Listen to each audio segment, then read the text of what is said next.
things, you need to sell some of them. You're wasting all your time and money on models. Paint what you have.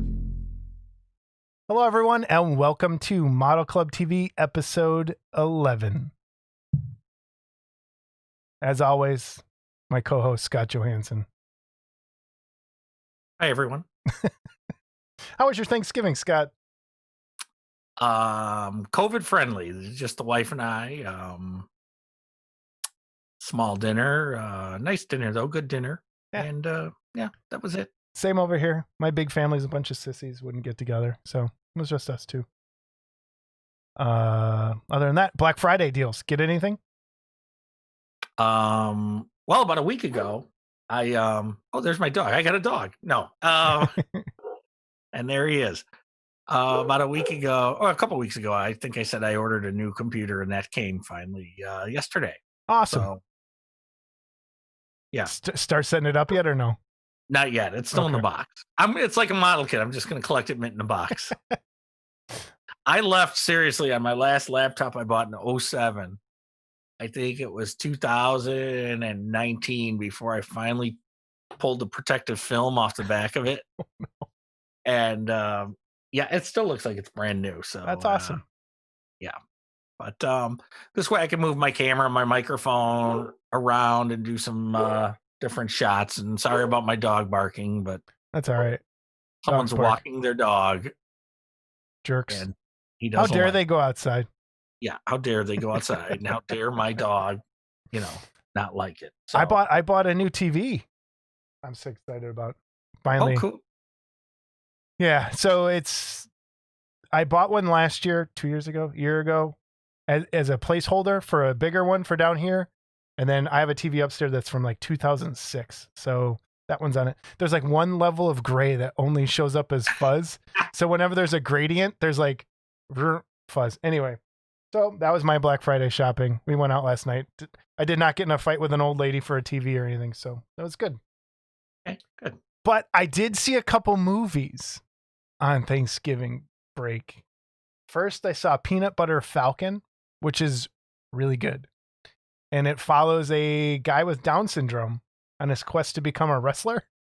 It sounds ridiculous, but it is one of the best movies I've seen in a long time. Great story, great acting, and pretty cool movie. And then the other one, what's that? Netflix?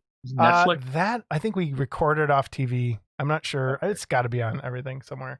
And then the other one I rented on Amazon is Fat Man. And it tells the story of Santa Claus, played by Mel Gibson. And it has a child has hired an assassin to go kill Santa Claus. Wow. And I really liked it. It's hard to describe. It's slow in parts.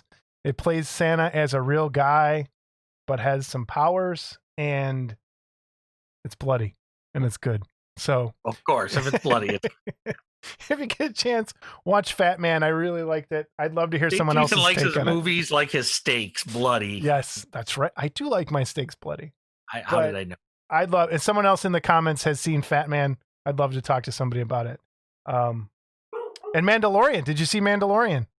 I have not yet, but I hear such good things. And yeah, I think I talked to Thad the other day, and Thad told me how it was really good. He didn't want to spoil anything. Yeah, okay. Yeah, we'll talk next time about it then. But there's some good stuff that happened. Anyway, on to news and reviews. Anything that has come up, Scott, news-wise, in the world of Hobbyland that we need to talk about? Hobbyland. Has anything come up? I think we're entering into a little slow period. It is a slow period. We did lose another longtime friend. Don Ferentz passed away. So our condolences to his family and our old Gremlin guys. That was Big Smile Don. And if you ever met Don, you knew Don for sure. So yeah, he was the beginning of Wonderfest. He was, one of those voices you always heard across the room. Him and Dice Man, who come up a little later, but it was those two guys. Those are the voices I remember a lot from those first couple Wonderfests. But sad to see him go. It's tough. Like I said, it's gonna happen more and more with this hobby.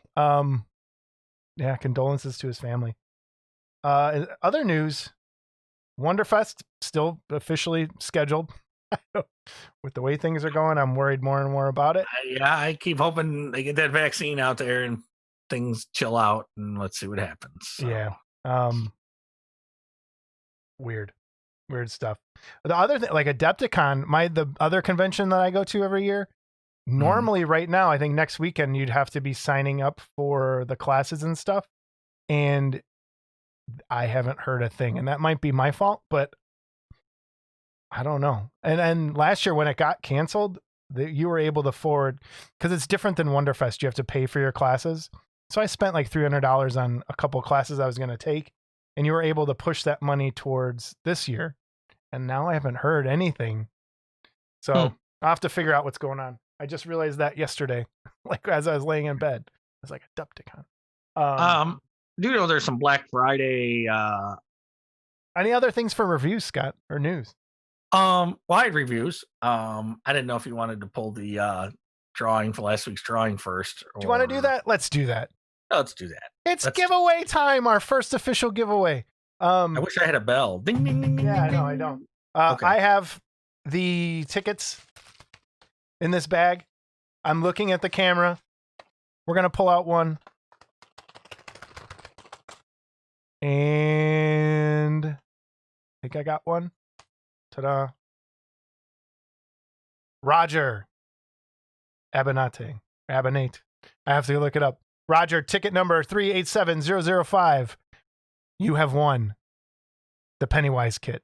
So thank you. I'll get a hold of you or send me an email, but I'll send you an email after the show airs on Monday and let you know that you won. Congratulations. Our first winner, Roger Abinate.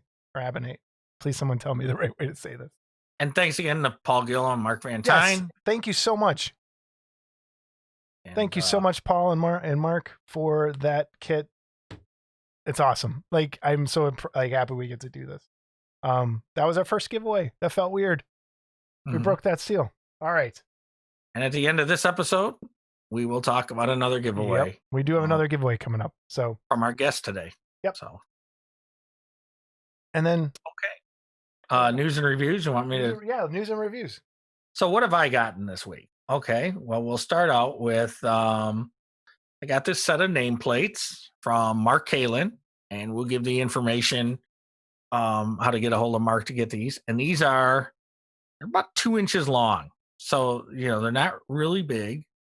And these are all the Aurora kits with the font from the box of the original 13. And, they're really cool. Mark cast them. They're really beautifully cast. And he sent me a set because he loves me. But no, actually, I did him a favor, so it was kind of a trade-off. But I told him I'd put these on because they're really cool. And, so they're a nice addition. I want to say they're $5 a piece, but we'll pull up the info. I've got the info. I'll give it to you so you can post it. Cool. Next thing I got finally came in, or just came in. I don't want to say finally. Is the Snoopy ice hockey from Atlantis. And I picked this up from Steve at Cult TV Man. And, I really can't say enough about Steve's service. You pre-order, he doesn't take money till the kit comes in. Then he sends you an email saying, hey, your pre-order's in. And I like to pay him right away. So, of course I paid right away. And, I think something I want to touch on real quick here that people don't understand is Steve sends these in a really good box. Okay. and I know that sounds like stupid, but it's a nice sturdy box and you can see the shape. This is the actual model that I got. And you can see the shape of it. It comes perfect and, not squished. And I'm sure as much as he sends out, he does have some issues, but it's an expense that people don't realize when they're buying online from somebody like that is the shipping, not just the shipping costs that you pay for, but the boxing and the packing and all that. And so, just to touch on that, Steve does a really good job. And that's good to hear. In the styrene kits and stuff, this is the way to go, Steve. So next thing I bought, this is, and I know you don't even know who this is. So for the comic book fans out there, John Byrne did a Wolverine was originally an Alpha Flight. And so then John Byrne, and so this was Alpha Flight, and this is Puck from Alpha Flight. I know who that is, so I hate you. Okay. And so this was a prototype piece that Resin Pimps did. It was sculpted by Jim Maddox. And I picked this up recently. Jesse was cleaning house, and he had a casting of it, so he sold it to me. And there's not many of these that exist, castings of this full figure. So what happened is Jesse, I believe, sold this to Bowen to produce, and Bowen produced it as a bust. And they changed the right arm because Bowen, you couldn't have the character smoking cigars. One of the Marvel deals. So they changed the right arm to look like the left arm, basically, and that's what the bust looks like. And if we get a picture of that up there, we'll show it to you. So it was never released as a full figure, but I always thought it was cool. And it's small because he was small. He was a did they call him a dwarf? Did they call him a little person? I don't want to. I mean, you just had to have your Canadian superhero team had to have a reference to hockey, right? That's just, yeah, I guess. I never thought of that, but yeah. So those are the three things I've gotten. And I'll touch on a few photos. And this next photo is, and I just found this yesterday. I think the guy's name is, hold on, Gary Pope. Okay. And I forgot where he posted this. He posted this in one of the groups. Might have been Norbert's group. And I was just really taken aback by the gray tones that he did. Because if you stare at this picture, it almost looks like somebody cut out a black and white picture and put it in. Yeah, definitely. Okay. And I thought he did a really nice job with this. So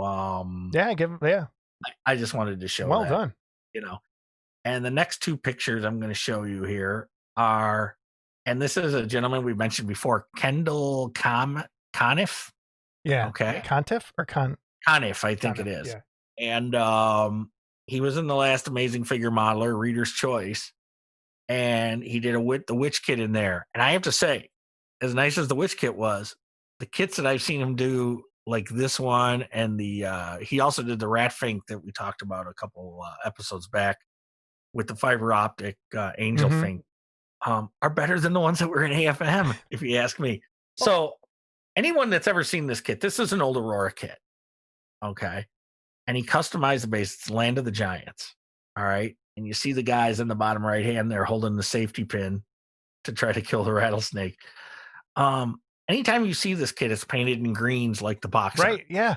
Okay. And I'm not saying there's anything wrong with that. Okay.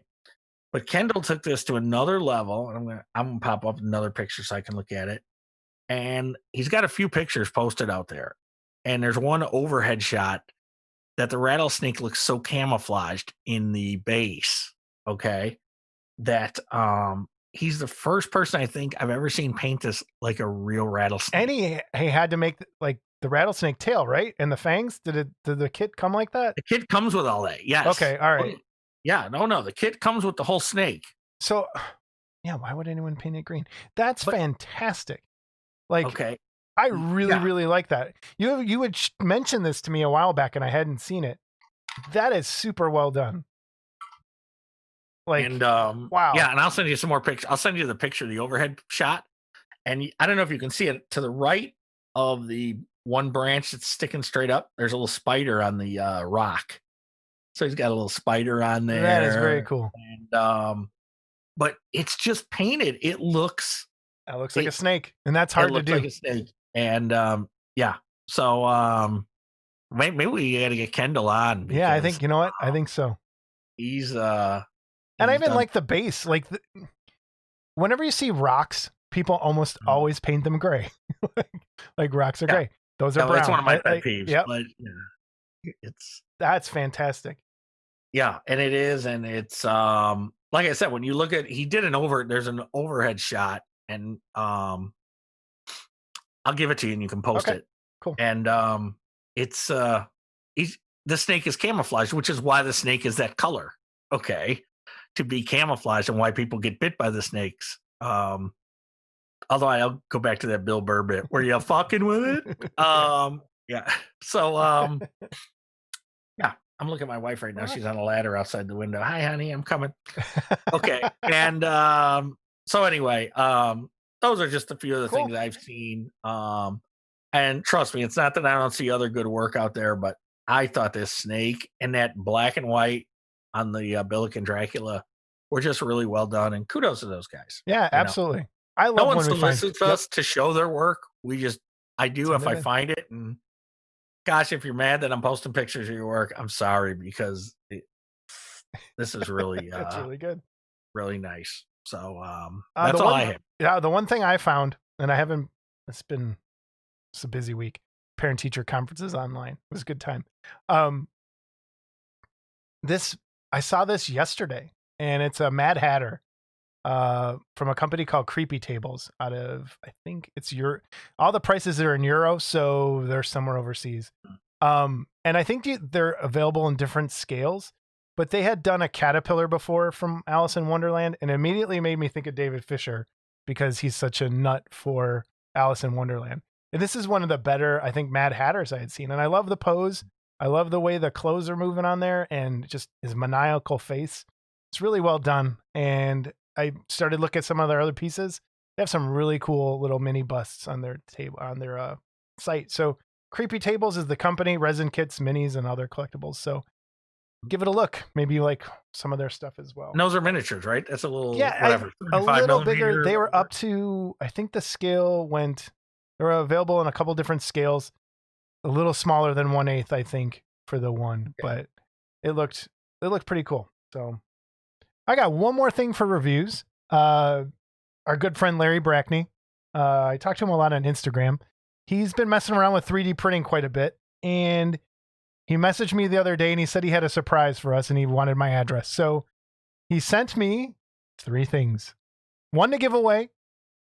And when I told Scott about this is to the listeners, Scott made me message Larry and say one of them better be painted, because we all know Scott doesn't paint anything, whatever it is. So I was surprised. He did actually paint one of them. And it was done as a joke. Yeah, totally. Okay. I certainly didn't expect him to paint it. Not at all. So what he sent us was he 3D sculpted and printed. And I know these are really hard to see because they're translucent. I'm going to try and get it on there. They are Biollante mashed up with Little Shop of Horrors in a little flower pot. So I'll show you the one he painted so you can see it a little better. And I know my lighting is terrible in here, but I'm going to get a good picture of this and put it into the video. But this is the one for Scott that Larry painted. I'll get a picture in there. Thank you, Larry, so much. We're going to go ahead. Yeah, we're going to go ahead and give away this one next episode. So be ready for that to go along with that. But yeah, these are fantastic. What a cool little piece. The teeth, I don't know if you can see that, but the teeth on there.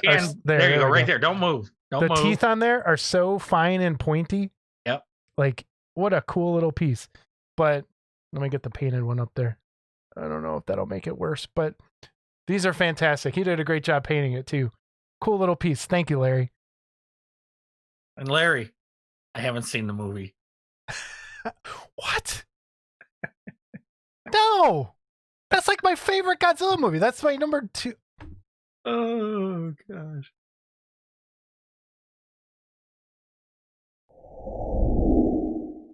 The other thing I've been working on, we can move on to the workbench. Yeah, because I don't have anything. Well, first, how's your Mad Labs coming? I don't have anything. Okay. I got nothing. I'm going to edit for a second. So onto the workbench. You don't prepare for these shows, do you? Well, I can't have everything in one spot. So what I've been working on workbench-wise, I've actually started building a model again. The Ghost had to take a back seat because I have an article for AFM due. So I started working on Sloth from the Goonies. So a little sneak peek as to what's coming up. And the base I made out of pink foam.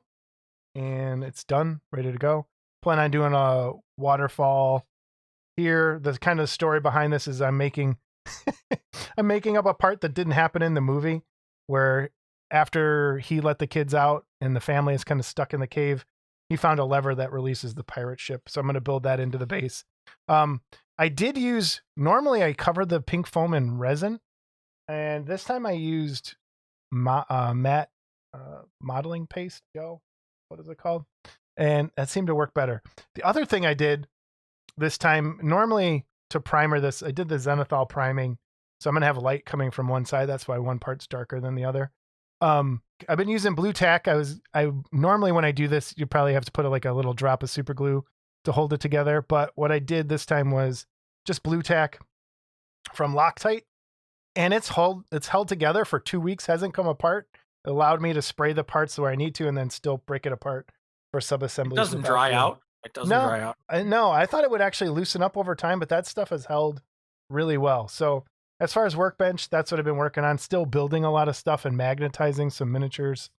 Yeah, I've been building. Just trying to what I'm actually trying to do is I have so many boxes of miniatures that I'm trying to get rid of those boxes. So I'm building and then putting them on the magnetized boxes that I made. But that's where we are as far as workbench. Not a lot going on other than I will be doing the AFM. I am going to stream it on my YouTube channel, on Genocyber, on Jason Walker on YouTube. It's linked. So if you want to watch the AFM build, that's going to start up in a couple days. Other than that, I think we're good. Okay. Today's guest, tell us about our guest there, Scott Johansson. Troy Naeyaert is a garage kit veteran. And as we learned in what you're about to see, his first Wonderfest was 1997. So he's been around a long time. Troy's been around a long time. And he started a company, Shadow Kreations with a K. And he's put out some kits, and he's putting out some more kits. And I think you'll enjoy the interview. Yeah, we learned a lot. So, and we'll talk about that a little more when we're done. Enjoy. Hey, everybody. Welcome back. We are here with Troy Naeyaert of Shadow Kreations. Welcome to the show, Troy. Hey, thanks for having me, guys. First of all, thank you for coming on for the Jaeger Army stuff. We'll talk a little bit about that today. And we just wanted to touch base with you and see where you came from, your hobby story, how you started your company, what you like to do. And I'm going to... should we talk about the giveaway or wait till a little bit? I think we'll wait a little bit. We've got a Troy Naeyaert Shadow Kreations giveaway. We'll talk about that'll that. Be awesome. Yeah. Thank you so much for doing that. Someone's going to get a pretty cool kit. So, Troy, your story. How'd you start? What was your very first model kit? Well, my very first model kit were the Haunted Mansions back when I was like 12 years old. I played around with those and really enjoyed getting where they pop out of the coffin and all that stuff. And then I left the hobby for drums and rock bands and rock music and all that good stuff. And how long you been playing drums then? 30 years. Wow. I've been playing drums 30 years. Rock bands, top 40 bands, everything. Okay, so as a drummer, how many bands have you officially been in? I would say probably 6. Probably 6. Okay. Yes. Not the typical drummer that drums around the bands all over the place and's got a repertoire of 200 or so. But that's pretty small for a drummer. That's well done. Yeah, definitely. Favorite kind of music? What do you normally just rock I'm music? A rocker. Okay. Rock, Korn, Megadeth, all that stuff. Scott. Scott, can you name a Megadeth song? No. That's okay, Scott. That's all right. Or Korn, or Slipknot, or Metallica, even. Yeah. Good I stuff. heard Hangar 18 2 days in a row the other day, which was shocking. I heard it in years, and I heard it 2 days in a row. But that's awesome. Megadeth. Anyway, Troy, I'll give you a real quick funny story. Back in the day when I was selling Godzilla's go-kart recasts, before everything was crazy and all that, Kirk Hammett called me up and bought one from me. Okay. And he sent me the check come from his agent, and I sent it to his mom's house, I think, at that time. He said, please don't give the address out. And I'm like, no, I would never do that. And at the time, he offered me, next time he was in town, I'll get you some backstage passes, And I was honest with him. I said, Kirk, honestly, I said, I don't listen to your music. It's just not the type of music I listen to. And I have been chastised for this for like zillions of years since, as my stepkids grew up, and my one stepson's a fan of that type of music, and he's like, "What?" And I don't even have he wrote on a piece of paper, "Scott, thanks, Kirk Hammett." I don't even have that anymore. Okay. So, I talked to him on the phone one time for about 15, 20 minutes, and he ordered a kit from me. And, but yeah, I didn't even take the backstage passes. I'm an idiot. He liked one of my pictures on Instagram once, and I was blown away. Like, I was like, what the heck? So good stuff. So drumming, how long? So you still drum? You still like drumming all the time? Yes, I still drum all the time. Right now, I'm drumming in church, and that's what I do all the time. I'm one of two drummers, and of course, I cut loose when I'm home. Cool. That was always the cool mass to go to when I was a kid. Was the one with the actual guitars and drums, wasn't it? Yeah, but now I don't. Yeah, it doesn't work. You're not doing much corn there in church, are you, Troy? No, we're not. We're not. Keyboards, electric guitars, bass, everything. That's great. So what brought you back to modeling then? Well, actually, that happened in 1996, because I also collected comic books. I have a comic book collection, baseball cards, all that. And I walked into a comic shop and saw the Horizon Spider-Man. And I thought, wow. So I picked it up and built that. That was in 96. And then it exploded again for me in 97 when I went to my first Wonderfest. The squatting Spider-Man or the standing one where he's like... the standing one. Okay. And then, of course, I got the Universal Monsters that they did. As you all know, vinyl was such fun to deal with. And putting it, filling it, cutting your fingers, all that good stuff. I love a good vinyl cut finger. That's right. Yeah, it's the best. Nothing like it. And then Wonderfest opened my eyes in 97. It was the first time my friend Scott and I went. And wow, I think I bought 25 kits. Anything I saw, I bought. Yeah, those are the days of Wonderfest, man. Like, wasn't it? Yep. Those were the days. We got him beat, Scott. I was worried there for a second when he started saying 90 something. Right? I was like, oh shit, he better not have us beat. When did you come in? Ours was 95. 95 was our first one. It was at the one of the old hotels, and thankfully we didn't know each other back then, so we didn't. Yeah, and I don't know if you've ever done some driving around there, but if you go to Fern Valley Road, down the 65 there or whatever a little bit, there was a Holiday Inn right there because a lot of people go that way for food and stuff, and that's where the first one was that I went to. And then the second one was 96, and that was at the Executive West. That's what it was at the time. Yep. And that was Ray Harryhausen was the guest, and that was huge. That was like, that's when they turned the corner to like this smaller show to like this huge thing that it is now. Absolutely. So. Absolutely. How many kits do you think you bought your first Wonderfest? Oh, gosh, at least 25, maybe 30. Yeah. I mean, my friend and I, we were just, anything I saw, Jason, I just like, oh, man. Yeah. My first one, that first one in 95, as a college student, I was working at Hobbytown, I think, at the time. And I only had like $200, $300 I had managed to save. And I know I bought this Toyota Zaram. That was the one thing I bought. But the year after, I saved every penny and went there with like $1,000 and just blew it all. That's like exactly almost what I did. I spent about $200 the first one, and then after that, this is no shit. I literally saved $20 a week out of my paycheck. I would just take a 20 and I would put it in a stack in a drawer, and then I would take my singles at the end of the week and throw all my singles. So I think I had about 1,200 when it was all said and done. I had about $1,200, and it was like go crazy time. So because even back then, like, you didn't know what to expect your first Wonderfest. There was no internet to tell you, hey, this is what's going to happen. There was it was the ad in AFM that I saw. I was like, hey, let's try and go to this. And I'm like, let's just drive. And that's kind of how we found it. Troy, were you on the Gremlins list at all since you've been around that long? Were you part of that? So let's see. Yes. Dice Men's Creature Club. I still got my creature shirt. Yeah. Wow. So, Oh yeah. so you know the pain of the email inbox wars you'd get the 300 emails in like Oh 2 my hours. gosh, yes. Yes. So for people who don't know, I think we've talked about this a little bit before. The Gremlins list was the only thing on the internet, the Gremlins in the Garage webpage. And then they had a mailing list. There was no chat forum. There was no message board. It was just, you would get emails. Like every topic you would see on a chat room or on a message board came via email.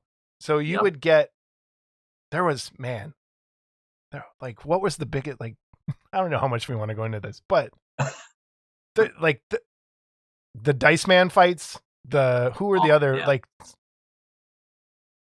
old it Fred was DeRuvo nuts. would get mad. Oh yeah. Oh. Yes. And you would come home. I would come home from class and see my inbox, my AOL inbox of, you'd have 1,000 emails. I'm not even kidding. It was nuts. And then you have to sort through them and you'd read it and you'd be like, oh shit. But Gremlins was great, I think, for a lot of us who have been around that long. So Wonderfest brought you back. Have you been to like, how many think total you've been to? Well, I've only missed 2 Wonderfest since 96. Wow. Or 96. Okay. Yes. One was my son graduated, and I still give him a hard time about that. Should have moved it in 2000. And then, of course, in 2016, I got in a motorcycle accident 2 weeks before Wonderfest. And I was in the hospital, and that was only the second one, and I've been there ever since. Do you want to talk about that accident at all? Oh yeah, just a brief synopsis. Yeah, in 2016 May, I was in a motorcycle accident, broke my leg, my pelvis, my right hand, had a brain bleed, broke my neck, and I was down for about 6 months. Yeah, I remember seeing all the pictures and stuff. You've come a long way from where you were, and I mean, congratulations, man. That's a huge fight you did, and I appreciate that. Just I do. Every time I say I want to get a motorcycle, Jamie's like, no. I think of like other people I know, but man, that's a long fight you did. And congratulations. So the question is, do you still ride or are you done? Yeah. Did that retire your motorcycle days? Or yeah, the motorcycle was gone. I remember being in the hospital and my wife saying to me, are you going to get back on the bike? And I remember telling her, I can't answer that right now. And she said, look at my face. She says, this will be the face you'll see if you get another motorcycle. And it wasn't an angry face. It was a hurt face. It's the face that's over your shoulder right now. Yeah. That's when I buy. That's the face I get when I buy another model. Oh, okay. It's right there. But yeah, so it's been a battle. It's been 4 years. I'm going to have another surgery in January to get a new knee in my left leg and try to help. And it's a battle every day. But God's been good through this, and this hobby. You have no idea what this hobby has done for me through these last years. That's kind of why I wanted to lead into it. How much? Go into that a little bit. How has it helped you? It's helped me tremendously because of the support of other modelers, friends of mine that I've made over the years. I think of the Mark Worthlings, the Paul Gills, and different, my friend Scott, and just all the different people. In 2016, when I was laying in Rivers Bend, can't walk, can't move, they have to do everything for you. I got a package thanks to Tim Sievers, and it was a model kit that a bunch of people put together and bought it, and sent me a London After Midnight model kit, an art poster, a print of the London After Midnight, a T-shirt of that year with probably 60 signatures on it. Of course, some homemade caramel corn that his wife makes, and just sent all this in a box that arrived. And that was a huge uplift. Here I'm holding a new model. I couldn't go to Wonderfest, but all these people reached out.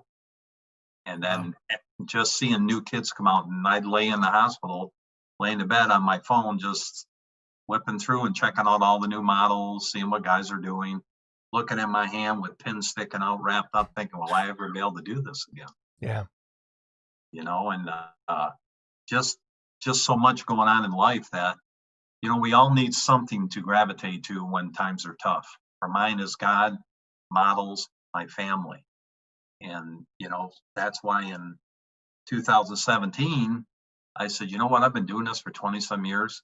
It's time I enter the producer world, and try to give back to some people, that have, I support all kinds of producers. My basement's littered with model kits on slat wall on shelves. I have a George Stevenson wall with nothing but wall hangers on. And I supported producers for 20 years. Yeah. And then I thought, you know what? I'm going to reach out to Mr. Yeager and see if he'd be willing to do my first piece. And here I am today, which that was the first piece. Yeah, you didn't start small. I remember that. No, you did not start small. Yeah. I reached out to Jeff, and I still remember him when it was finished. He sent me a picture of the sculpt, and he said, here she is. I got to get this thing sent out to Mark because this is creeping the hell out of my wife. Yeah. She'd just come in here and she would look at this thing and say, can you please ship that out to Troy or wherever it's going? So he shipped it out to Mark Brokaw at Earthbound, and he handled molding and casting. And yeah, that was a big endeavor. My first real introduction to expenses, what it costs to get it sculpted. When you go to someone that's one of the best in the hobby, you pay for that. Same with the molding and casting. Yes. Yep. So, yep. You started at the top all the way around. That's you didn't cut corners. But I wanted it to be something special. I'm a fan of the ring, and I just thought nobody's really done her, and I thought, why not have him give it a shot and sculpt a wall hanger, which excited George Stevenson because he was saying to me, hey man, let's team up. You do the modern stuff, I'll do the other stuff. You send me customers, I'll send you customers. And then when I did the next kit, it kind of, George was like, no. And I was like, man, sorry, bro, that's an expense. So I kind of moved over to more manageable things. But as you guys know, getting someone to sculpt something is not cheap, and then you have all the expenses. I don't do the molding and casting. So I have to hire out the Marks, Brokaws, the Dean Millermans, Paul Gill, different ones that bring these kits to life, if you will. I was going to say, I've often said, if you're going to do this, man, try to do one of the two things, mold or cast or sculpt, because if you don't, you are going to put out a lot of money. I'm here to tell you that is true. Okay. I was fortunate, I did all my own casting, when I do stuff, I do all my own casting, but it's time consuming. It's, you never get the time back. You don't really get, you don't really make money on your time. That's for sure. Yes. So you have to like doing it, right? I don't know. There's times I don't like doing it either. Because there's people that really like making molds. So if you're a mold, if you want to learn how to do that, that's something. If you want to start a company and you like making molds, learn how to do that. And you're good at it, Scott. You're good at that. I like making the mold, and I like making the mold work. It's the making 20 of them I hate. Okay, that's the part of it I hate. I like making the mold. I like the casting and getting it right and doing the first one and say, okay, I have to do this or I have to put a vent here or whatever. But then after that, to sit there and do 20 of them, it's like, it's monotonous. I want to move on to the next thing. So we gotta get you some Adderall or something, or yeah, ain't that the pot calling the kettle black? I am not 80. Well, yeah, I am. Shadow Creation. Where's the name come from for Shadow Creations? Well, it was just a thought one day when I was getting this all together and trying to decide to launch Samara and do that. I just started. I'm a big fan of the Shadow, the comic Shadow. Uh-huh. I've always been a fan. So I wanted something in there with Shadow. And then as I thought more about it, I thought, well, I'm going to be doing these creations. So Shadow Creations. Okay. But the K, I would use the K for the creations to just be a little bit something different. Okay. Because my motorcycle was the Shadow. It was a Honda Shadow 1100. My new Dodge Challenger, the Hemi, is the Shadow. So that replaced the motorcycle. So on the front plate of that says the Shadow Knows. And nice. So that's how I came up with it. It was just because I'm a fan of the Shadow and it's Kreations. So to me, it just sounded good. It works. It's a great name. Just put it together. So kind of back to what we were just talking about for a second. If you could make a list of like the top 3 things, if you want to get into being a model producer, the mistakes you made or something you learned for someone who wants to start. You've been around a long time. You've seen how the hobby goes. Yep. What's like just some little tips or pointers for someone who would want to start a company or start producing? And I know it's kind of putting you on the spot, but just 3 things or 1, like whatever you think would work. Number 1 would be choose a good sculptor. Choose a good sculptor. Yes, it's going to cost you. So I would say choose a sculptor. 2 would be to learn molding, learn how to mold things, learn how to cast things, because it will save you money. And the biggest thing I learned, I'm saying number 3 is don't try to put so much out at one time. There was one time I had 2 or 3 things going, and I got one person casting, the other person casting, and orders coming in, and it's like, okay, I got to send this guy $1,000. This guy's got to get this. Email after email, you're getting money coming in. And it's like, okay, why am I doing this? Yeah. So why does everything have to come out at one time? And I got really good advice from Paul Gill, who I remember him saying to me, he simply said, you don't have to put out a lot of quantity like I do. He said, you don't have to do that, because Mark always says, why are you doing so much different things? Because Paul's mind works that way. He said, what you've got to do, he told me, he said, if I were you, I would just stick with the iconic scenes, which is going to be a big seller, and then do a nice piece or 2 to highlight in between the 2. Because if you get too big of a library, if you will, of model kits, there's a lot of expense for me. Yeah. Because he does his own. He molds, he casts. He goes in his basement, comes out at 12 o'clock at night. And Paul's old school molds. When he's shaking everything up. And, I saw the videos. Yeah. I mean, that to me is just crazy. I mean, Dean Millerman and Mark, they've got their own setups. They're masters at it. Mm-hmm. But Paul is also master at bringing out castings.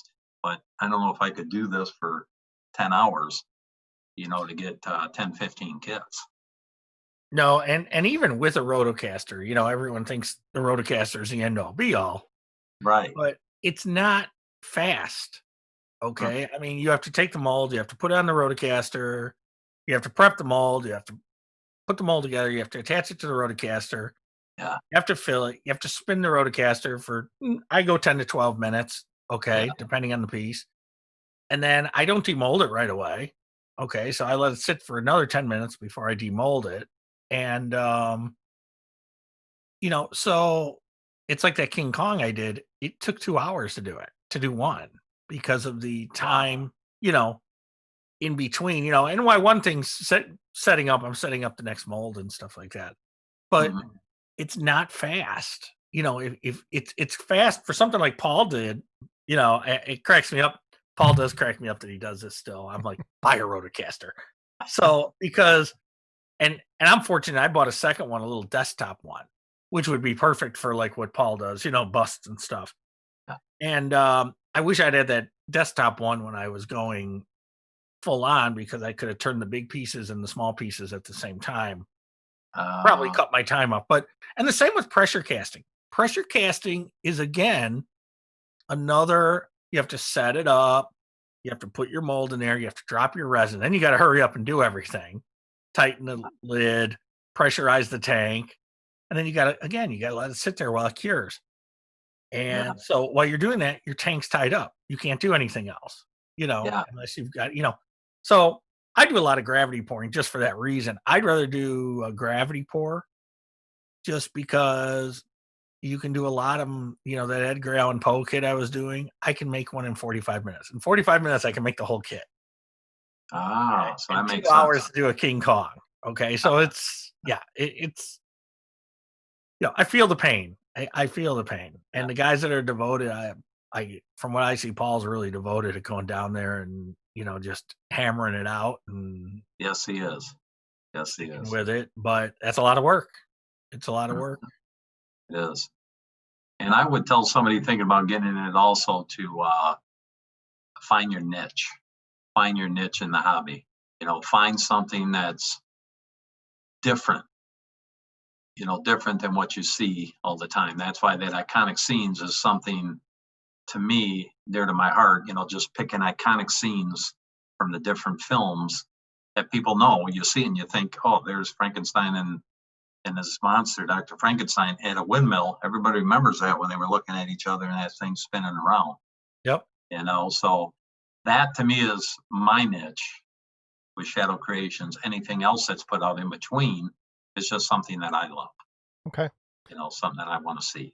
Let's kind of use that as a jumping off point then. Let's walk through some of your library of kits that you do have. You started with Samara, and that's done very well for you, right? Yeah, that one has done well. It's actually starting up again. Okay. It's actually starting to find a new audience when they start seeing. What I've noticed helps any producer is when guys like yourself and other people put a buildup of it. Yeah. People see it and they thought, oh, what the heck's that? Where'd that come from? Well, that was put out a few years ago. And once they start buying my pieces, they start looking back on the library. I have a weird question. How do you source the wigs? Like, how'd you decide on which wig to go with the kit? Oh, that I just kind of did a little bit of cruising around on Amazon, to be honest with you, and looked at something not cheap, but something kind of middle of the road.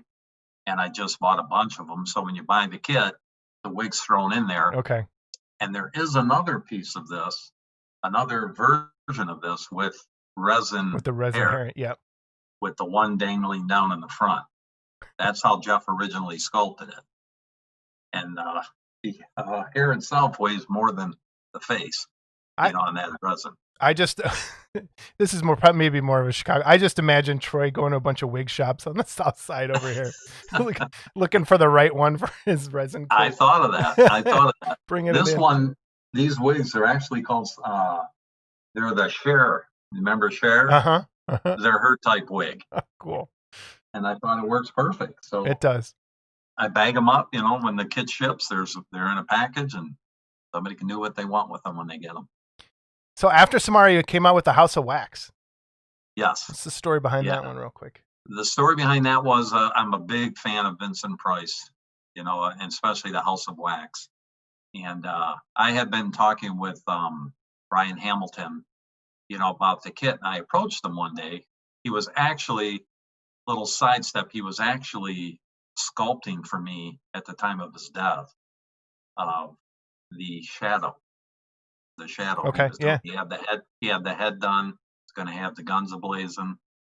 And he had started and he got too sick to finish it. But we had started talking about that House of Wax kit. And I said, would you consider selling me the rights to that and let me produce that? And he said, I would give it to nobody else but you. And he gave me the rights, told me who has the molds, his caster. And I've been working with him ever since. And it just, for me, it was his last sculpt. And it was also just a way for me to remember him and to honor him through his work and to get out to fans of the House of Wax of Vincent Price and keep that kit alive, if you will. And that's how that one came. That's how it came about. Yeah, that's tough. Brian was, I guess I would call him maybe an underrated, I don't want to say unknown, but definitely an underrated sculptor. Yes. A lot of his kits had some really good looks to them. It was our first or second episode or third episode. I popped out that Son of Frankenstein he did for Needful Things, Oh, yeah. And a lot of people say, well, it's a little soft in detail. And yeah, compared to what Jeff does, it might be, but it was a good kit. I liked it, and I bought it then and I still have it. And I think there was a Glenn Strange Frankenstein he did that I thought was really, had just the right look. So he did some good. And then the one with the barrel over the head. Yeah, the barrel over the head one. Yep. Yeah, so it's he just wasn't as popular as a lot of these other guys. And I don't know if he was as fast as these other guys or whatever. He had a full-time job or something. I don't know Brian's story, but but I would say kind of underrated, under the radar kind of guy. Very kind man. I spoke with him many times, and especially near the end of his life. And very kind man. Just really loved this hobby with everything he was. But cancer took him down. So, yeah. Sucks. I mean, it sucks. Yes. It really does. Yep. So we always find a way to bring us down on this show. I always find a way to bring everybody. Well, I do. It's me. Calvin and Hobbes, something you and Scott have in common. I'll just break that. Let's just go. Because that sucks, man. It just, as we get older, it's going to happen to more and more of the people in this hobby, and it sucks to lose them. And it's not fun anyway around. So, yep.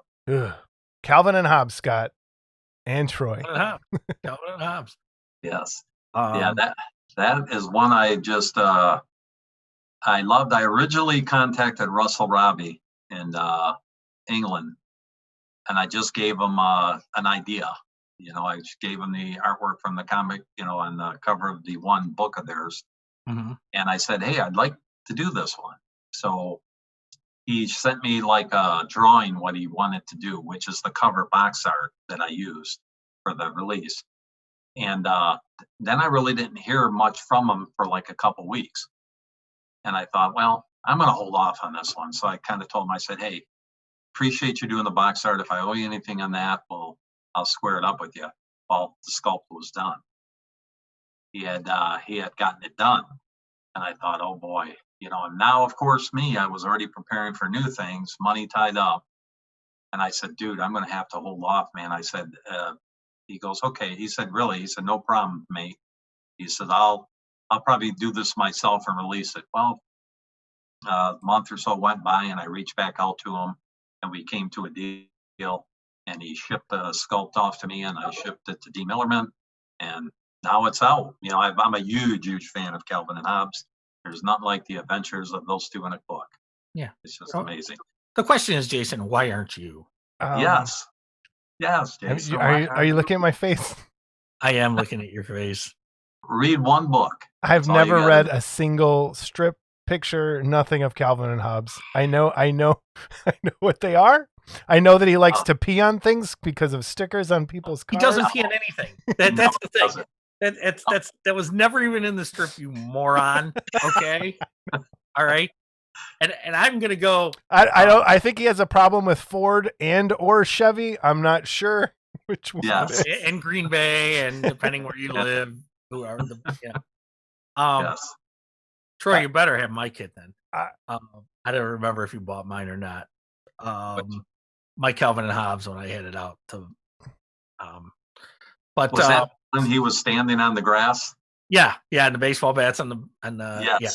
Okay. Yep, I have that somewhere. Yes. That was the only time I saw one. I snapped it up. I think are you two the only two with Calvin and Hobbes kids? No, there's another guy doing them on Facebook, but he's doing them like in a 1/4 scale. Yeah, and they're 3D. Well, and there's pre-paints too. And the second one just came out. It's like that hug pose. Yes. And I got in on that, and it's a lot of money, but it is a lot of money, I know. And then I thought I wanted to keep it small, so I kind of went with a 1/8 scale. Mm-hmm. Just it sits nice on the shelf, but there's nothing like. Yeah, I can't even imagine them 1/4 scale. Those things got to be beautiful. So, Jason, all I'm going to say is this: pick up, and it's a shame because I had an extra one. I would have given you the soft cover Essential Calvin and Hobbes. Yes. Which is the first 2 books. Okay. And once you read that first book, you're done. You're in. All right. Okay. You're in. What happened to me is I had never heard of it either. And I think the second book was coming out at the time.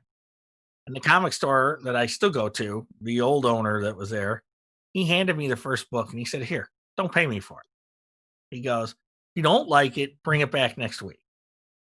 If not, you can pay me for it next week. And I went home and read it. I came back the next week. I paid him for that one. I bought the second one. And it had me laughing out loud, literally, quickly. Okay. All right, I'll give it a try. All right. But yeah, no, and he doesn't pee on anything. Well, then why the stickers? Like, where'd that come from? I know this is totally off topic, but it just started, and it was it grew a life of its own. That is so disappointing to find out that. Wait, is it Calvin or Hobbes? Which one is it? Calvin is the boy. Hobbes is the lion. Tiger. Yes. Jesus Christ. Yes. Motorcycle accident, Tiger, Yager. Yes. Okay. Keeping score. At least there's a reason. Yes. Oh, man. Okay. All right. So this next one, though, I do know, the cave crawler. Yes. How'd you pick that up? How'd that come from?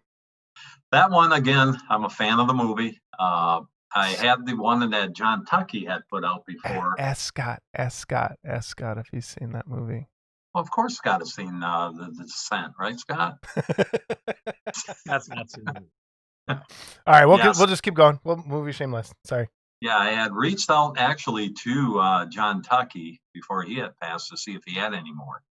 And he didn't have any more of them. He said the molds are shot. So I reached out to Joe and said, hey, would you consider sculpting another one of these?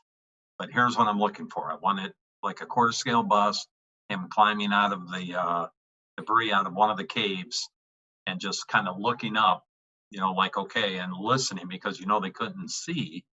So they would listen and to get their prey. And he ended up sculpting that thing for me and sent it out to me. And I was very pleased with it. He shipped the original right to Dean Millerman or Paul Gill. I actually took the original sculpt to Wonderfest. And I remember going in the hotel room with Paul and Mark Van Tine. And Paul standing there looking at the original sculpt, and his mind began working. Well, if I do this and he was literally molding it in the hotel room, showing me what he was going to do. Took it back and took it home with them, and probably 2-3 weeks later, he had the molds done, and the kid is out. The kid is out there. Cool. And it's a great movie too. Like, it's not even this. Monsters aren't scary to me in that movie. I'm super claustrophobic, so there's parts of that movie that I'm just like, oh my god, how do you even? But I couldn't imagine like when they were crawling through that little tunnel. Forget it. Nope. No thanks. No thanks. No. Yeah. I think that's funny what you said about Paul, because I do the same thing when someone shows a new kit. The first thing that goes through my mind is, how are they going to mold that? How are they going to cast that? Yeah. How would I do it? Okay. I mean, I do. I look at that. So that's that one. That's how that came about. And then back to Samara for you. Yes. Yep. Then I went back again, fan of the movie, and I reached out. That is part of the Urban Legends line. So that was like the first introduction to the Urban Legends line. And so I reached out to Mark Van Tine and I said, hey, Mark, I want to do something of Samara. And he says, well, I had already drew a sketch of one that Paul and I were going to release. And he showed me the sketch of her coming out of the well with her hand on it and the hand out coming. And so I said, let's bring it to life. So he started sculpting it, and I really am proud of that one too. I mean, he did a really good job. That's a big kit. It's a big quarter scale kit. I mean, it's 14 inches, up, and the big well. Paul actually at Wonderfest, he filled one with black resin. So it looks like water within the well. And then, of course, her coming out of the well. So, yeah, that one is done extremely well. That kid is. Another one went out last week. No pun intended. No pun intended. Do you have a lot of time for modeling on your own now, or no? Yes, I'm actually doing a lot of commission work for a gentleman in California. I'm just putting one of our Frankenstein's monster on the bench. And I just did a Gina for another guy in New York. So I'm doing a lot of commissions now all of a sudden, but I still you got to know what I mean. It's nice to be able to sit down and do something for yourself. That's kind of why I stopped, because I know. it's. I'm thinking about it. Trust me. Between that and trying to produce models and talking with customers, and especially when you have to paint things you don't like, and then you're wasting all your time on. It's almost not worth the money at some point. You're absolutely right. And it just. Yeah. Yep. I agree with you. Because you don't want to end up hating what you love, like it's just. Yes, exactly. And that's what it becomes a job. Yep. When it becomes a job and it's no longer fun. Yep. I remember having a conversation with Jeff when we were talking about, if you remember back, I don't know, a few months ago, when all the talk about him maybe re-releasing some of the original kits, and everybody started saying, you don't own them, blah, blah, blah, and all that stuff was going. I was talking to him on the phone, and I remember him saying to me, I always said that I am going to sculpt until it's no fun anymore. And he said, this is beginning to be no fun. And I said, well, you cannot leave the hobby. I says, you bring a lot of collectors happiness, and you have a gift, and he's back at it again now, just pounding these kits out. I mean, they're coming out of his studio, and it's just amazing. Yeah. But yes, I hear you. No, he was a lot of fun to interview too. That episode where we did with him. He's hilarious. He's hilarious. If you talk, he was a good sport and kid around, and he's a jokester. And that's probably why that episode went 2 hours, because around. I love getting an email from him. He always send it out, and he'll say, "Hiya, Troy," is how he always puts it, or "Heya," or he always does something cool, and it's just always, you're just happy when you talk to him. Mm-hmm. There's just something about him. He brings a happiness. And that's why I produce, and that's why I'm in this hobby, is it brings me joy. I'm not interested in the drama, the battles, all this stuff. I just want to build and paint model kits and make collectors happy. Hopefully they're happy with their kits they get. Hopefully. Like me. Yeah. Yes. Uh-huh. Yeah, like that. So Frankenstein Wolfman went back to Universal. Yes, I went back to the Universal, which was really my introduction to full 1/6 scale kits. I remember when, again, another guy gone too soon, Tony, I reached out to him, and because he was selling his rights to kits and molds, and I reached out and I said, hey, I'm really interested in that Frankenstein meets the Wolfman kit. And so him and I went back and forth with some figures. He said the molds need some work, and I've heard, a lot of his castings weren't always the best, so I figured, okay, here's what I'm going to do. I'm going to create new molds for this thing. So now I thought, to do that, I need a kit, in which I did not have. So I kind of put a little feeler out on all the hobby boards, and Mark Worthling reached out to me and said, hey, I have one of these. I'll ship it to you. It's yours. Just if you can give me a deal on the new castings. And I said, awesome. So I told Paul, and he says, have him ship it to me. I'll take a look at it and let you know, because he was originally going to mold it and cast it for me, but it became too big of a beast. Paul likes busts. Paul likes small. Yes, Paul. He doesn't want to do that. So they got the kit and they looked at it, and he said, I'll have Mark clean it up for you, because Mark's really good at doing all that stuff. Well, I got pictures from Mark, and it was not good. The kit was not good. So Mark basically had to spend, I'm not exaggerating, 25, 30 hours into cleaning, resculpting little areas, and doing everything he could. And then he brought that thing back to life to create a really beautiful master to create the new molds. And when you say it wasn't good, it wasn't the sculpt; it was the casting. It was the casting. Yes. Yeah. Tony was not. No, he wasn't. He wasn't a great caster. He wasn't, and rest his soul. He just Mark was able to do it. Paul realized he casted 10 of them originally for me, which went out pretty quickly. And then he said to me, hey, and I said, I get it. So I shipped them over. The molds were sent to Dean Millerman, and Dean took over the castings for me on that, and he still does them today. Mm-hmm. And that was a beautiful kit. I mean, I think that's one of Jeff's best in that 2-figure kits, minus the iconic scenes, of course, but one of his best offerings in that. And it has done so well for me, guys. You know, it's probably 30, 35 of those so far. Oh, wow. And it just keeps going. Just keeps going.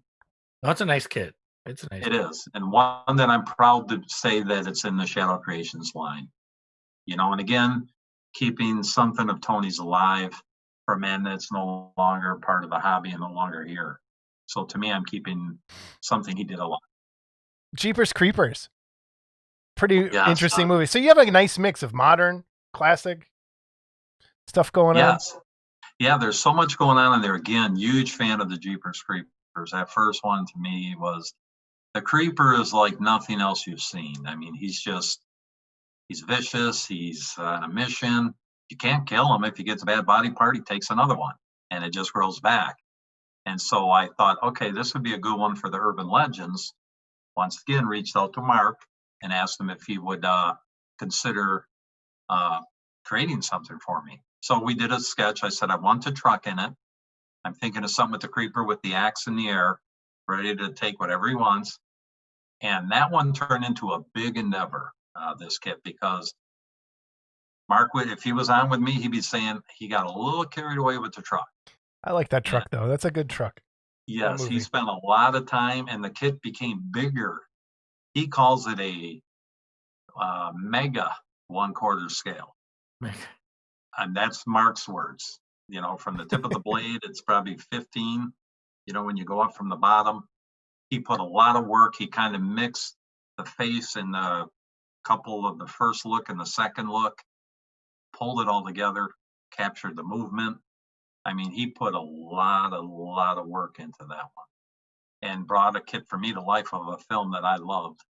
And I hoped other people were fans of it, even though the director got a bad rap when the third one come out, you know, and I just went ahead with it, and it's done well for me. If you watch that movie now, knowing what you know about the director, it's very, very, very, very similar to some of the stuff he's been accused of. So, isn't that convicted something? of? I can't remember, one of the two. Yeah, it's bad news. So we'll kind of move on.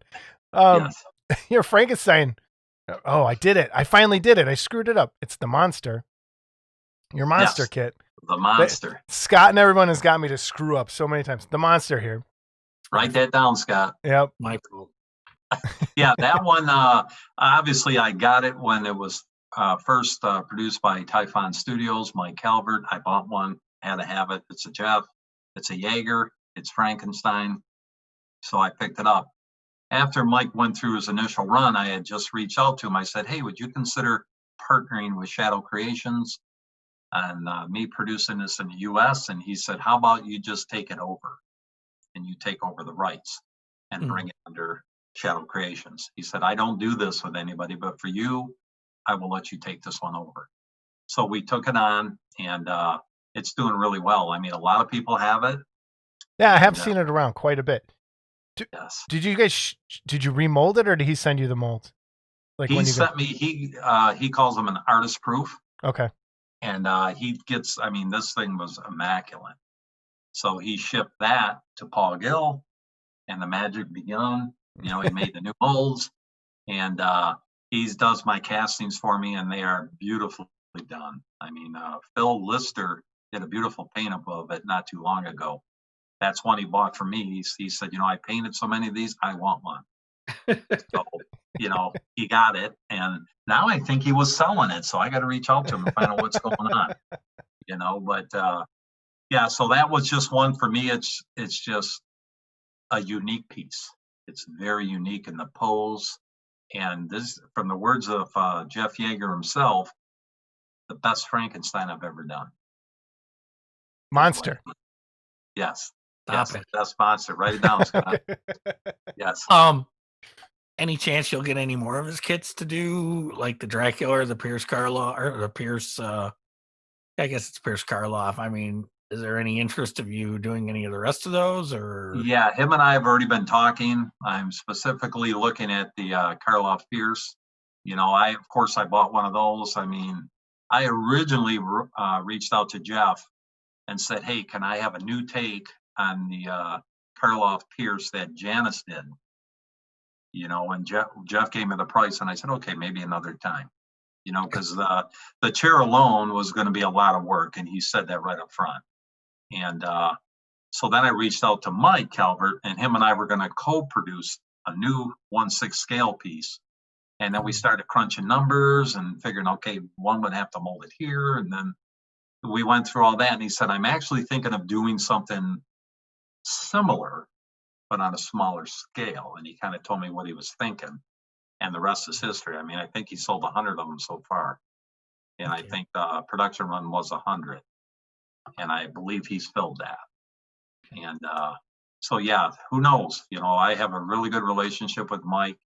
He's a great guy, and he's got some marvelous ideas coming down the road, guys. Cool. Yeah. I'm going to give you an idea. You ready? Yeah. This could be your introduction to molding and casting. Okay. Oh. Sell the nameplates separate. Okay. Just like next Wonderfest or something. Throw them out there for $5 a piece or something, and you'd be surprised. So it's I always buy nameplates, and I like that particular one. I like this one on his Dracula too. I like the nameplate on the Dracula too. Exactly. So. I did actually. You said that. I forgot to mention on the Frankenstein meets the Wolfman. I do have a nameplate for that now. Oh, okay. That I and been selling those quite well too, and that was going to be my introduction to molding and casting. So I had the nameplate made up, asked Paul Gill for all kinds of advice. He gave it to me, and he said, just send it to me. He said, I won't even charge you for making the mold. He made it, and the minimal charge for the plates, and then he sends them to me. And but I am going to try to take that plunge one day. Okay. Do it. Okay. We want to know. We want to know how it goes.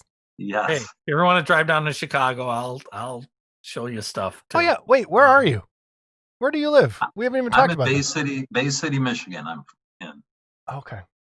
Yep, out here by the city. Do the mitten. Show me the typical Michigan thing.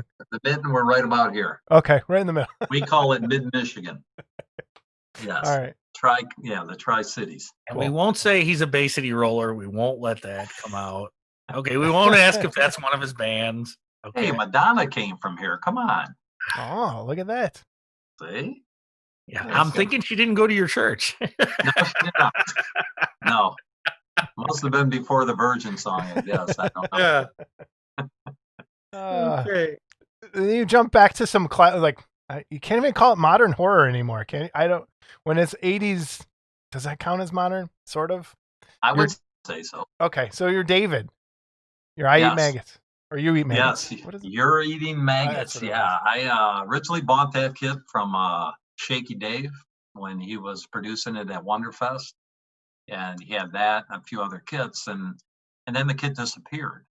And then I reached out to Dave and I said, hey man, you still have the molds or anything for that kit, or what's going on with it? And he said, yeah, I do. And he said, you interested? And I said, yeah. So we talked, and then I kind of let it lay for a while, and then he reached out. He gave me a deal, guys, I couldn't refuse. So I took the rights and I took the molds, shipped them over to Dean Millerman, and he does the molding or the castings for those. And it's just a beautiful piece. It's a Jaeger piece. It comes with two different heads, vamped out David and regular David. Comes with the earring. It comes with everything you've seen in the film. And it's just a beautiful, if you're a fan of the movie, The Lost Boys, I know. It's a great movie. Scott's probably seen it several times. Like 10. Okay, there you go. Oh, no. Whoa. Doth claim too much there, Scott.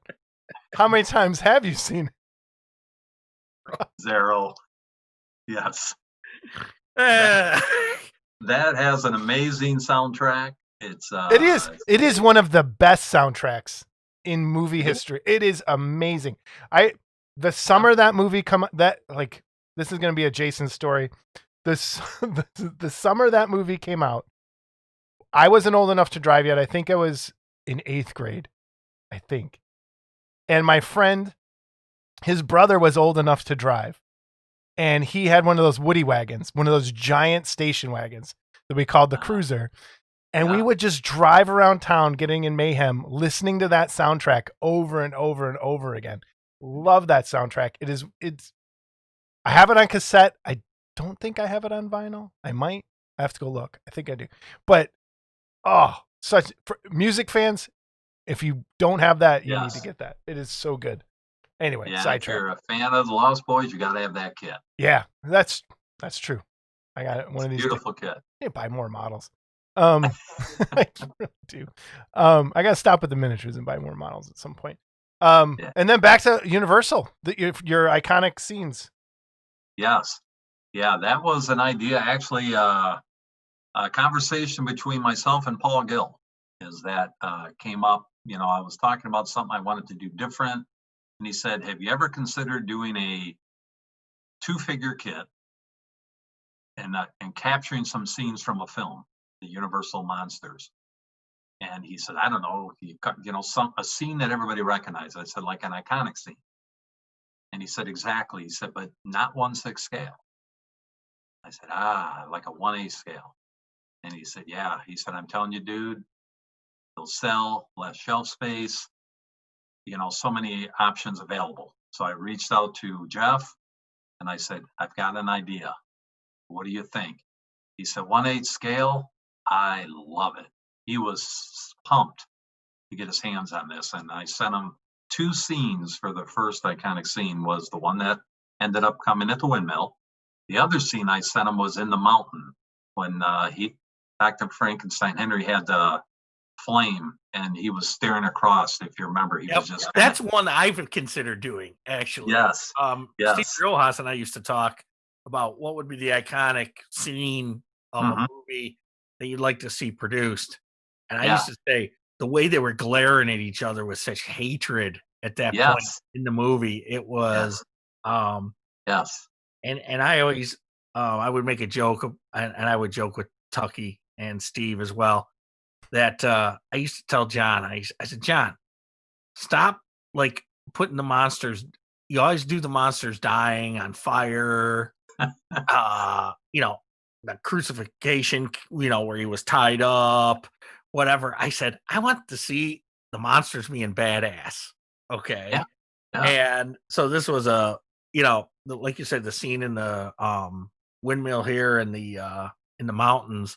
Yes. Yeah, there was just such hatred. And the scene I really like is when the monster comes in the door that Mobius did in styrene, and unfortunately it missed badly. The base is okay, but the figure is, and no replacement head in the world can fix the rest of it.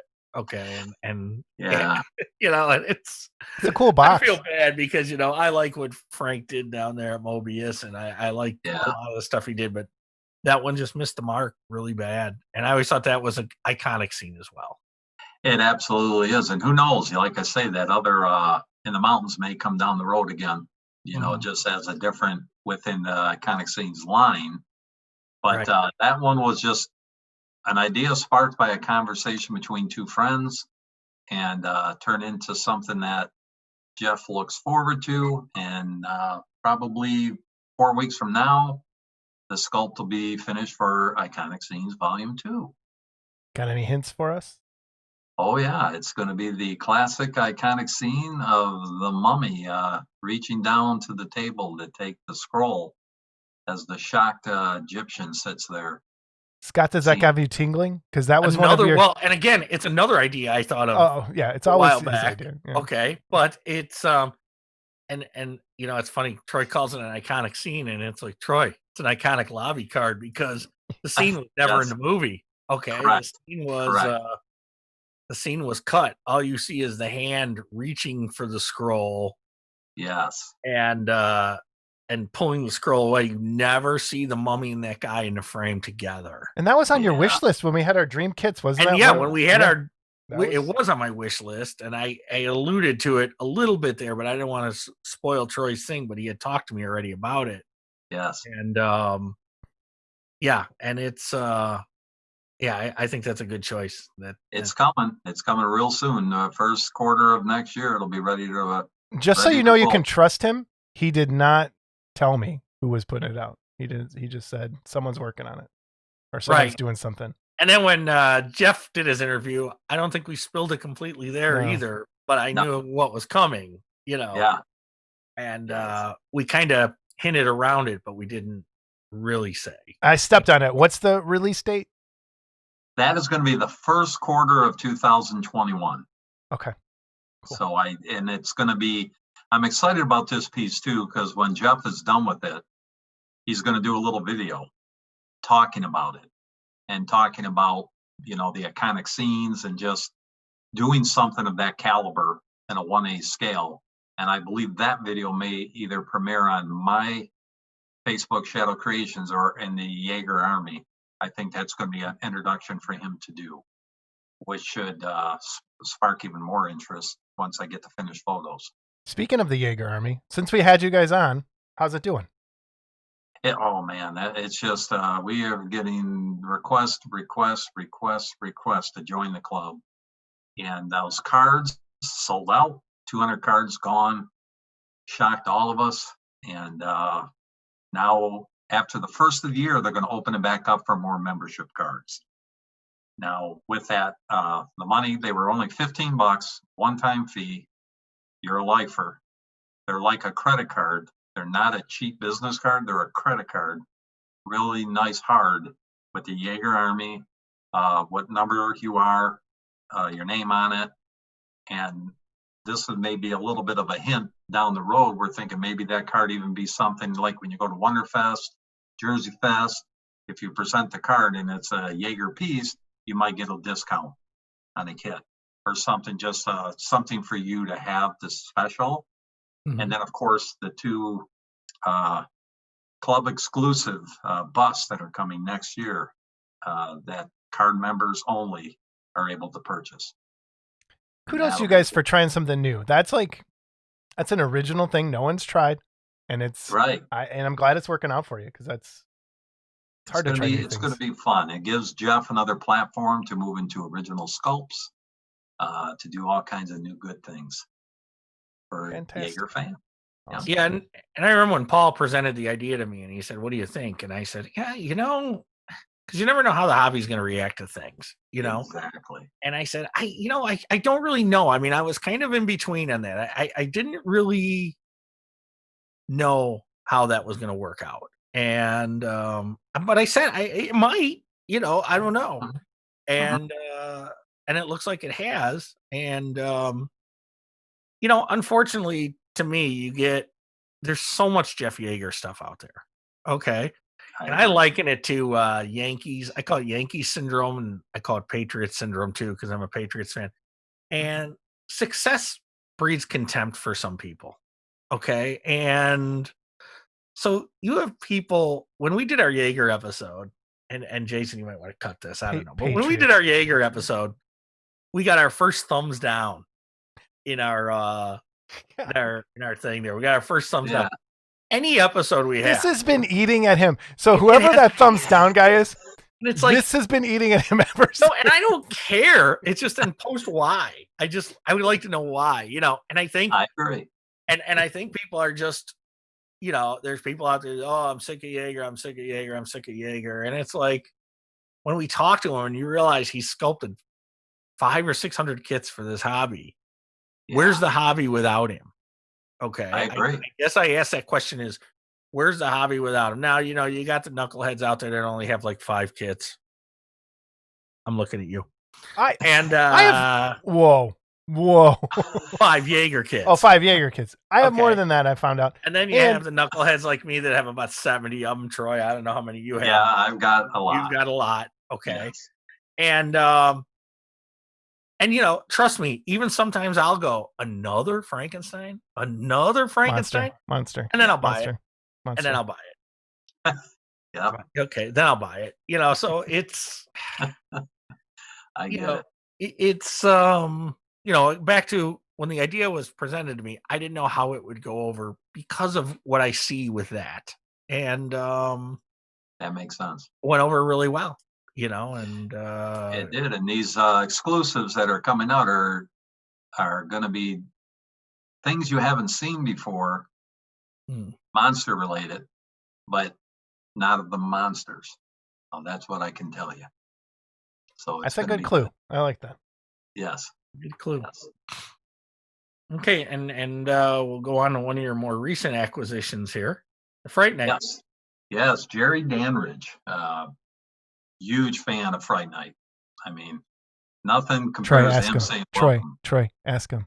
I'm gonna hold it up. Ask Scott if he's seen Fright Night. Is that? Oh, it's like looking in a mirror. Look at. Yes, but I just. This is so comical at this point. Like, we'll send you a copy there, Scott. But you got to. It's just a film that I've enjoyed. I mean, there's so much. There's comedy. There's straight out horror. There's Amy. There's Jerry. There's Evil Ed. But when John put these kids out, his health kind of went bad with Jerry, and then Peter came out, and not many of those made it into the market. So I had reached out to Jeff and I said, do you still have the masters for these kits? And he said, yes. And I said, would you consider re-releasing those kits with me? He said, let me think about that. And I thought, he ain't gonna do it. So a month went by. And so I reached back out and I said, hey, I'm still here, and he said, well, if you can get a commitment of, 25 kits, I'll do this. Well, there's 37 or 38 right now, and more people contacted me. So he just sent the masters to Mark Brokaw, and he is going to be creating new molds for Jerry. And then those will start coming out probably in December. There I go again, putting all these kits out at one time. Yep. But that one will start coming out in December, and they will ship directly from Mark out to the customers. And I believe they're going to have a certificate of authenticity signed by Jeff, so you're getting a kit that he's endorsed. And again, for me, guys, it's being a fan, but honestly, for me, it's just remembering John Tucky. It's remembering Exo Facto. You said, where would we be without Jeff Yeager? Where would we have been without John Tucky? A lot of the kits that he has put out through the years.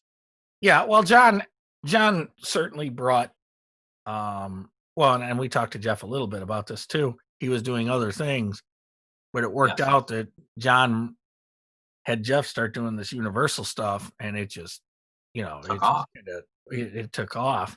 Yeah. And this particular kit and the companion kit that went with it, it's like you said, and John and I, it's no secret, weren't on the best terms at this point, but that was when his health started to go south. Yeah. And I'll say, I guess the best term for this would be he left money on the table. Okay, because people still wanted this. Okay. Yes. And, so I'm glad that's coming out for the people that want it. And again, for me, it's just keeping John's name alive, if you will. You know what I mean? This has to be a big kit. When the two of them are together, this has to be a big kit. You have no idea. I just did a buildup of the one I had that I had bought through Mark Worthling, because I missed it with John, and Mark sold me his because he said, I'm never going to get a Peter, so I'll sell you this one. Well, I just painted mine and put it up, and that generated more interest in the kit, and Peter will be following him in 2021. We're going to bring the companion piece to Jerry. Okay. And who knows where they'll go from there. Maybe there'll be an Evil Ed, maybe there'll be something else coming down the line from that also. Is that all from the same movie? Yes. Oh my God. And Amy. How you know what blew my mind? When I figured out that Amy was Marcy on Married with Children. I know. Because there's like, I don't want to. Right? I'll keep it adult. But yes. Yeah, it doesn't work. I'm like, wait, what? As what a kid, doing? Yeah. Yes. I'll leave it out what I was going to say. But yeah, yes. it's such a great, I can't believe, Scott, really, man. It's just depressing. You've missed out on so much. My wife has seen all these movies. Okay. You have a good wife. I'm sure my wife has seen them all because she loves horror movies. Okay.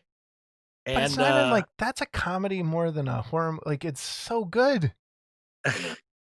Hey, So why don't good. we create a Scott hit list of movies, and we could put it up on this episode, and people could vote. Yeah. And We need that. Oh, I just had an idea. See, we should. Oh. So if horror movies were like comic books, Troy, you'd have your Golden Age, your Silver Age, your Bronze Age. You know, and I'm a Golden Age guy. I think. Yeah. You know, and some Silver Age stuff. You know, Golden Age is where it's at, man. But yeah, I've noticed Bronze Age stuff there's some guys that are doing live streaming where they're playing movies and people can watch the movie and talk along with the movie. We got to figure that out and do that and have Scott movie nights where we all watch a movie that Scott hasn't seen. I'll go. But I think YouTube will pull it down, so I got to find a way to do it. But an evening with Scott. Yeah. You'll be watching movies that Scott hasn't seen. Yeah. Yes. Top 10 movies Scott hasn't seen. Yeah. There you go. All right. So you got a sneak peek for us. This is fantastic. Yes. We have a new one coming out. Again, keeping with my normal, putting all these out at one time. We're having a new kit from the 2010 Wolfman bust coming out, sculpted by Mark Van Tine, and it's just a beautiful, beautiful kit. He captured it's the typical one that Jeff's doing with the hammers with the one arm. You know, it's that way, again, like Paul says, easier to mold, easier to cast, but it's just got that giant claw coming in front, and the Wolfman in full rage with the shirt. I really like that Wolfman design. That makeup job was fantastic. Yes, it's an underrated movie in my opinion. I think so ripped too. It up, and one film I enjoyed, so I reached out to Mark, and he's excited, and he went right to work on it. Ask me. I'm afraid. God, have you seen Wolfman? I actually did see this one. Yes, I did see this one. I did see this one. So awesome. All right. There you go. Okay. I wasn't crazy about it, but I did see it. So I liked it a lot. Like guts just go flying when he rips people up. But the you know, and of course, to me, nothing will beat the original Jack Pierce makeup. But this character design I thought was not bad. You know, given the purist that I am for the originals. Yes. I thought this was better than a lot that I've seen. You know, I remember seeing it even before it came out, the movie came out, and saying, I can live with that. Because like I was such a non-fan of the Peter Jackson King Kong design that it's yeah. So we'll have to talk about that at some point.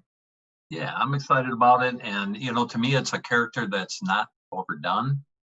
It's not out there a lot. And I think there was a kit a few years ago of a full figure of it, of the Wolfman. I think Adam did one. Didn't Adam Creature Kid do one? Yeah. Maybe. He did, I think. Yeah. So I'm excited about it. Mark has put a lot of work, a lot of effort. Again, Paul told me the other day, he says, he didn't get as carried away as he did on your Jeepers Creepers. He said, but this is big. You know, it's a nice size quarter scale, and he's very ferocious in this. So it's going to be a goodie. Cool. Very cool. And that brings us to our giveaway. Thank you, Troy, so much. We did not expect this in any way. My pleasure. You gave us a House of Wax kit to give away to a lucky listener / viewer. So we're going to do that this episode. If you are interested in winning a House of Wax kit from Shadow Kreations and Troy, same thing. Send us an email. We'll enter your name into the drawing. We'll pull it next week. Not next week, but next episode. Yeah, thank you so much. And I hope they better post it when they finish building and painting it and show us what they did. I would love to see it. It's a beautiful sculpt. Yeah, it's fantastic. So yeah, we'll be giving away a House of Wax kit here from Shadow Kreations. And Troy, we really appreciate the support. We're going to draw this episode for Paul's kit that he donated as well. And again, you know, thanks to both of you guys for your support. It's really great. I appreciate what you guys are doing. I mean, if you're a collector in the hobby today, if you're a model collector, painter, you should be subscribing to this Model Club TV. I mean, these guys are doing a heck of a job, guys. trying to keep this hobby alive. People say this hobby's dying. It's not dying. Just support these guys.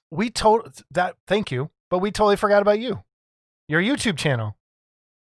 Yes. How'd you start that for Talking Models? Yeah, that was one of the first people. Just a thought, just on something doing painting tutorials. It's now morphing into reviews of new kits, and sometimes I throw little things in, like reviewing those new spinisters that from Waxwork Records, Frankenstein, the Mummy, the Bride, and they spin on your album. I almost bought the Bride because pre-ordered the Bride, but I didn't get it. I should have. If my wife's watching this, I have pre-ordered the Bride. Sorry, and I have pre-ordered the Mummy. Another sorry. Oh, but I didn't even know. Yeah, they're beautiful, and it was something for me. I see so many, and again, I'm not David Fisher or Jason Walker or any of them guys as far as painting stuff, but I'm not a David Fisher.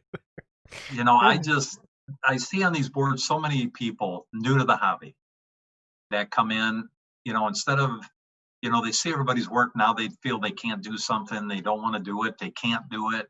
So I just thought, why not put something on that just kind of shows steps that I did when I painted a kit. Yeah. And it's I think 330 subscribers so far, and and it's just talking about models, airbrushes. He's got more subscribers than us. He does. He's doing well. You're coming around. Don't worry about it. I'll be giving you a plug on Talking Models soon. So, I saw you did the game too, and Jason has that game as well. The Universal Monster game. What's it called again? Oh, Horrified or something? Yeah, Horrified. Yes, Horrified. Have you played it yet, Troy, or no? No, I have not. My wife said, either. Why do you buy that? She says, you don't even play games. And I said, no, but it's Universal Monsters. And, and I did a review on that, opened it all up, all the pieces. Yeah. I mean, it really looks very interesting. And I just, I sense a lot of times that the classic that you and I love, Scott, that people are rediscovering that now. They're discovering it through Halloween time when the Blu-rays come out, to that Wolfman 2010, to this game. Waxwork Records are doing soundtrack albums. They're doing these spinisters with the Universal Monsters. So these people are getting introduced to them. They think, well, what is this Frankenstein? It looks so cool. There's a movie from the 30s, and so they start watching this stuff. Hopefully they stumble into models, and then they discover there's a bigger arena than just what, the modern, the modern slashers, and the different ones, because I'm into modern horror. I'm not into slasher movies like the Jasons. Freddy Krueger I did enjoy, but, I'm more into it. You give me a good story, a monster that's different, Jeepers Creepers, the cave dwellers. That's kind of where I am too. I'm not like, we both like heavy metal, so, it's all good, right? I do like some heavy metal. Yeah. So, I like some. Yeah, so talking models is just something to do. And, I like talking about models. Yeah, Church rocking out to heavy metal. It just doesn't fit for me. It just doesn't fit for me. I get you. Is there and I'm not being sarcastic here, because I know there's Christian music. Is there Christian heavy metal music too? Oh yeah. Is there? Okay. All right. Yeah. It's just I was curious. I didn't know. So yeah, Red's pretty heavy. There's a few of them out there that are pretty heavy. But they probably still don't play well in church. No. Skillet. Yeah, Skillet. I met them in 2016 after my accident. Just a quick story. I was still in my wheelchair, and the guy from Rivers Bend took me in one of the vans there and wheeled me out for the concert. And I made it through Skillet. He actually got me backstage, and I met them. And I have a picture hanging here in the office of me in the wheelchair and Skillet around me. And I actually saw Fieldy walking around behind the stage from Korn. I was waiting for Brian to come out, but I never got to see him. And I made it through Skillet. I left about 45 minutes into Korn. It was a fresh accident. I had, the brain bleed and the brain injury from that, and all the lights. And yeah, you don't want to. That's the last point you need a seizure. Yeah, they warned me about it, but I went anyway because I like Korn. And for 45 minutes, I heard one of the most amazing live bands that I've ever heard. So Yeah. Well, good. It's good stuff. Thanks for joining us today. This has been great. Like, I Hey, learned a lot. And again, thank you for the donation. We're going to make somebody pretty happy here. That's awesome. if you need anything from me or Shadow Kreations, please. Absolutely. And we'll do our best to promote you all the time we get. Right now, plug away. What best way to get a hold of you? Best place to buy your kits? You can buy my kits through my Facebook page, Shadow Kreations. I can be emailed at shadowcreations@gmail.com. And I am working on a website. I just trying to decide. There's a lot to it, getting people to hit the button. You can buy it. And, there's a lot of stuff going on that way. And I attend Wonderfest. I'll be at Wonderfest in 2021, and I will have a table. Hopefully we all will be at Wonderfest. Yeah, I don't know. I'm hoping so, guys. Yeah. I'm hoping so. And I'll have some new stuff there. And, Iconic Scenes will probably be a debut and number 2. And we'll see. Excellent. Hey, you get down to the Chicago area, drop in. And Paul Gill gave me the same invite you did. He said, come down here, stay a week from me. I'll show you molding. Mm-hmm. I'll show you all that stuff if you want to do that. And I said, you're an animal, man. I don't know if I can, I can't do all that shaking and stuff. I'll have to get my kids over here and let them do the hokey pokeys and stuff, So, but, yeah, I appreciate that, Scott. Yep. Shadow Kreations. Thank you, Troy. And good you. luck with everything. Thank you, guys. Take care. And we're back. Troy. It's got some cool stuff coming. That Wolfman looks badass. Yeah, it does. It does. So. And he's making your little dream come true. Yes, he is. That's cool to hear. And the best thing there, he gave us a kit to give away. Yes, he did. So here we go again. This is one giant chunk of resin. This is not like this is heavy. So just so you get an idea, House of Wax. Here's the base. Here's the bust without the head. I'm trying to pull the parts out for everybody, just so you kind of get an idea what's coming your way. And if Jason breaks it, he'll repair it. If I break it, I will repair it for your charge. And just so you get an idea, there's one of the heads. Okay. So House of Wax, I'll put the pictures up. It goes like that. And then the hat goes on top. But this is... So it comes with 2 heads? 2 heads. So let me pull the parts out. 2 heads come with it. Hatless. And 1 for the hat. And pull the hat out. And it comes with parts for the... Wow. So great kit. If you're interested in winning this kit, again, same thing. Send us an email with giveaway and House of Wax in the title and your name, and we'll put you in the drawing for next week. Next episode. I keep saying next week. If you want to go weekly, we can. No, we're not going weekly. Not happening. So that's where we are. House of Wax. Check that guy out. But thank you, Troy. This is fantastic. Someone's going to be really happy getting this kit. So awesome. Sculpted by Brian Hamilton. Yep. And like Jason says, same deal. Send us some emails and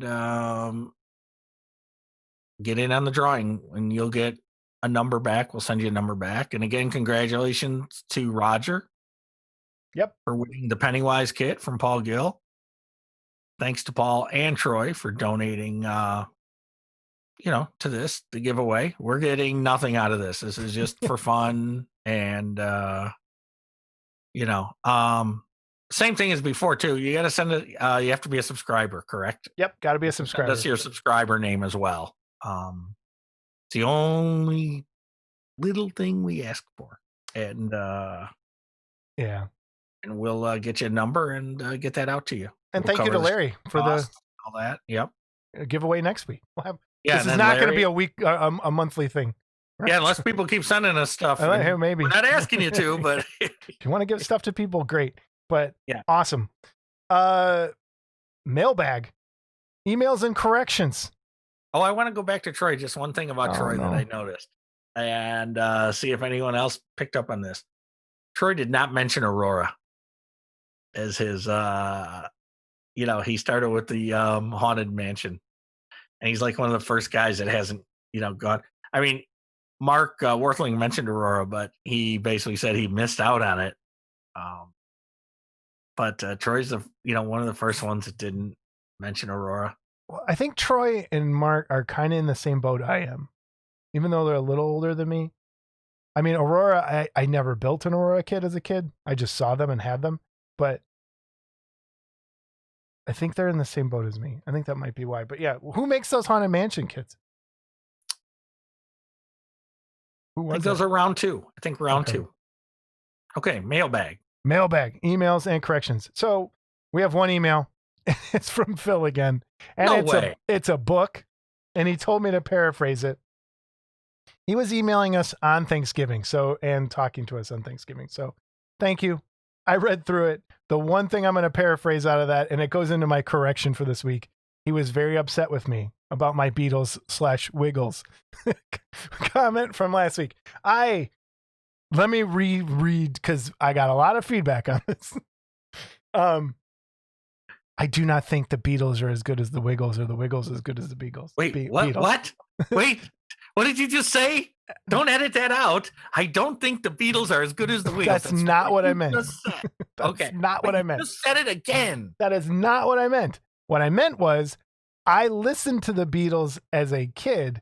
So to me, the Beatles are like listening to little kids' music. That's it. It's not that their talent is there. It's that in my brain, that reminds me of being a kid. So it always is in that category for me. That's ruined me. So I still think they're great. But man, I got a lot of arrows for that. So anyway. Hey, forward me that email though, because I don't get those when Phil sends me. I thought he doubles them up. Okay, I don't I'll forward think it I over got to the you. whole thing. No, we'll go through it some more, and I just got it, and I just been kind of going through it, and we're running late on time here again, so we can maybe go through it again, but definitely. Anyway. I wanted to give you a. I'm trying to find it here, so give me a quick second. I didn't get an email per se, but I did get a private message, and it came from my own stepdaughter. And she wrote to me, and I'll read it all real quick. She wrote to me. Wait, your stepdaughter actually watches this? Yes. Wow. Yes. Yeah, her and her boyfriend Elliot, they enjoy us. So I don't know if they watch them all the way through, but enough to make fun of you about is what it is. Sometimes. Yeah. Okay. So she wrote to me, I can't believe you've seen Ford versus Ferrari and not Night of the Living Dead. And I replied to her, I can tell you which one was a better movie. Okay. And she replied to me, you can't tell me because you haven't seen Night of the Living Dead. And she will accept my opinion once I've viewed both in full. Okay. Smart girl. This is the part that I really do enjoy. Also, Jason's comments on the Beatles. Wow. But I can't and say I wasn't cracking up when he compared I Want to Hold Your Hand to fruit salad. He's not totally wrong. See? Okay. So she wrote, I think early Beatles is kind of childish, so I feel him in that regard. But besides that, he is very wrong. But he's just a hater. Okay. So I'm not a hater. That came from my stepdaughter. I don't hate the Beatles. Tara. And I thought you'd get a kick out of that. So there we go. I don't hate the Beatles. All right. They probably, maybe, but they do have their place. Are you fucking kidding me?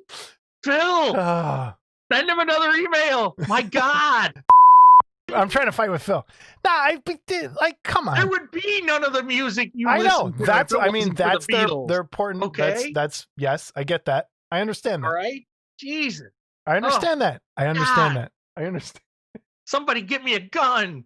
Okay. Let's close this up. But they're lucky they broke up, right? Overrated? Because